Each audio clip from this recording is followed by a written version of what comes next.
Friends welcome to Varun blogs YouTube channel. ఈరోజు మనం panipuri review అనేది చేద్దాం. మనకి ఈ పానీపూరి బండి అయితే మనకు వచ్చేసి గణపతి నగర్లో మనకి విజే డిగ్రీ కాలేజ్ పక్కనే ఉంటుందన్నమాట. మనకైతే వినాయకుడి గుడి దగ్గరే ఉంటుంది. అదైతే వినాయకుడి గుడి పక్కనే ఒకసారి చూసుకోవచ్చు.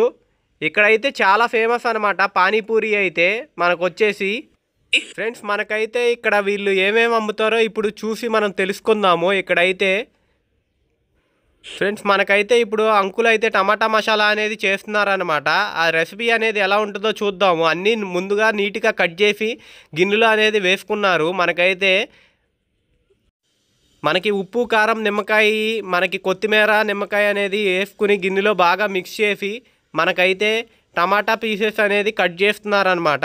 కట్ చేసి స్లైస్ చేసి మనకి మసాలా అనేది దాని మీద వేసి మనకి నీట్గా సర్వ్ చేస్తున్నారు. మనకి ఇక్కడైతే పార్సిల్ కూడా ఉన్నాయి. మనకైతే నీట్గా టమాటా పీసెస్ అనేది కట్ చేసుకుని నీట్గా అరేంజ్ చేసుకుని పేపర్ మీద దాన్ని నీట్గా దాని మీద మసాలా అనేది పొడి అనేది జల్లుతున్నారనమాట. మళ్ళీ ఉప్పు కారం మళ్ళీ పెరుగు కూడా వేస్తున్నారు టమాటా పీసెస్ పైన. ఆ పెరుగు వేసిన దాని మీదే మనకి మసాలా అనేది ఇస్తున్నారనమాట. ఆ మసాలా మీద ఉల్లిపాయలు మనకి నిమ్మకాయ పప్పులు వేసి పార్సిల్ చేసి ఇస్తున్నారు. ఇక్కడైతే పార్సిల్ కూడా ఉంటాయి మీరు తీసుకువెళ్ళాలనుకుంటే. మనకి ఇక్కడ చూసుకోవచ్చు మనకి బఠానీ మసాలా అనేది చేస్తున్నారు. బఠానీలో మనకి నిమ్మకాయ అన్నీ వేసి కలిపి నీట్గా పార్సిల్ చేసి ఇస్తున్నారన్నమాట. మనకు వచ్చేసి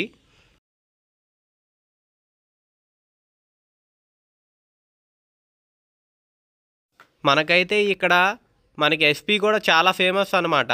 ఎస్పీలో మనకి వీళ్ళు పెరుగు కూడా వేసిస్తారు. అప్పుడు దాని టేస్ట్ అనేది చాలా బాగుంటుంది. మనకు వచ్చేసి ఇక్కడ అయితే ఎస్పీ అనేది చాలా ఫేమస్.